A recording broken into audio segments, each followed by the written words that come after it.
Okay, Amy, let's take a look. This is your original swing over on the right and a practice swing, what we worked on the left. So basically, it's again how you see energy and direction. Part of you wants to not slice the ball to the right and get more power into your shot. And instinctively, you will always do this with your shoulders as a force. So the shoulders aren't a force, they're a motion. So a force is walking off the ground. That's using the ground to push. That ground force creates motion, which is how your hips and legs are moving. To create walking, if you pushed harder, you would be running. So your shoulders are trying to be a force when they should be just a motion reaction to get more energy into the golf club at the right time. But if it's a force, we're in trouble. So as you just start your backswing, your first natural move is to kind of turn this left hip here and the shoulder, and you start twisting. So all that energy, if there is any type of resistance, is somewhere in this back shoulder and this back hip. Now, what we worked on is resistance. So the first thing we're going to do is engage in the ground. So I wanted you to feel that your feet and your top of your thighs and your core muscles are engaging, meaning if I go over there and tried to push you over, I want you to feel how you're resisting off the ground to hold your ground.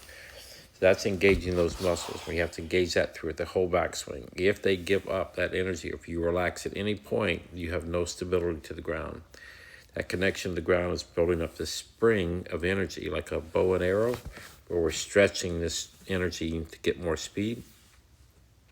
The last thing is this muscle right here in your back. When I got you to pick up the bag, that muscle back there underneath the shoulder blade is engaged also. Now, halfway back here, you're going to start feeling a stretch in this muscle or in the back relative to how we're resisting here. But the first part, you need to feel like that muscle is tight and engaged, meaning it doesn't feel loose at all. I want you to feel really resistance and tension about right here. So you should feel resistance at this point and resistance here.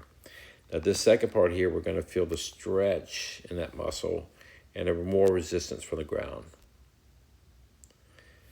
Now, if we take it to the top, you're going to see these swings don't look too much different from this point of view. For you, when you're swinging, it felt a whole different thing because of all the tension and resistance you're creating.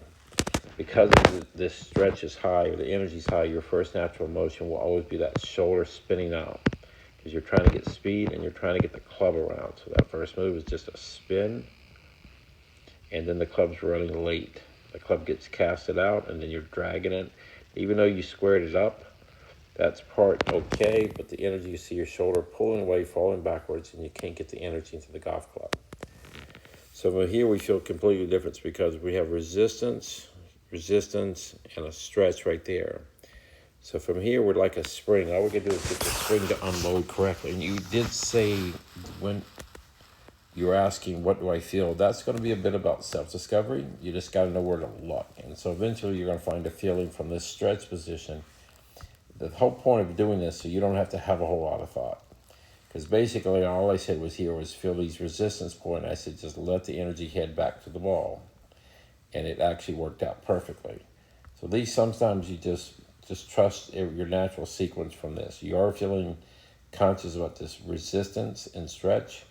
Send the energy back to the ball, and you'll see as we go halfway down here, this club stays hinged all the way up to here. With this club, you're swinging it it's already just being released out early, and then you're pulling across your body.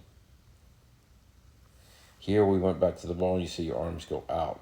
So now we're staying down through the shot and not fighting the golf club so much because we're trying to get as much energy into that golf club. So for you, as you're going to go down, just let all this energy go to the bag, and right here, we got to release the energy up to the finish. This brings you to much more of a balanced finish. If you're going to work on your timing at all, so when you go here, release to the bag and let it go, and this is you just twisting your shoulders and dragging.